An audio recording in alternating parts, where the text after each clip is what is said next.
శృంగారం అనేది మనిషి ఆరోగ్యానికి దివ్యౌషధం. అదుపు తప్పకుండా చేసే శృంగారంలో ఎన్నో లాభాలు తప్ప నష్టాలేమీ లేవు. శృంగారంతో మానసికోల్లాసం, శరీరానికి మంచి వ్యాయామం కూడా అని నిపుణులు చెబుతున్నారు.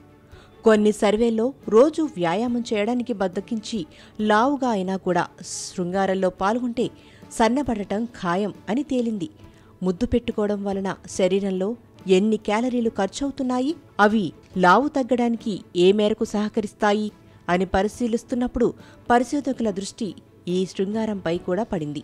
అయితే కొన్ని రకాల పదార్థాలను తీసుకుంటే సెక్స్ సామర్థ్యం పెరగడమే కాకుండా శృంగారాన్ని పూర్తి స్థాయిలో ఆస్వాదించవచ్చని నిపుణులు సూచిస్తున్నారు. శృంగారం ఇరువురి శరీరాలను మాత్రమే కాదు, మనసులను కూడా ఏకం చేస్తుంది.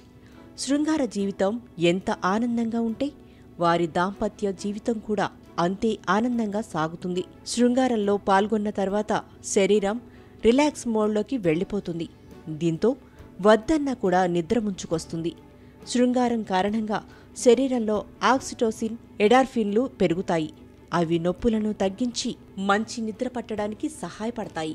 కనీసం వారానికి 2 సార్లు శృంగారంలో పాల్గొన్న శరీరంలో రోగనిరోధక శక్తి పెరిగి శరీరంలో ఇమ్యూనోగ్లోబులిన్ అనే యాంటీబాడీస్ తయారవుతాయి.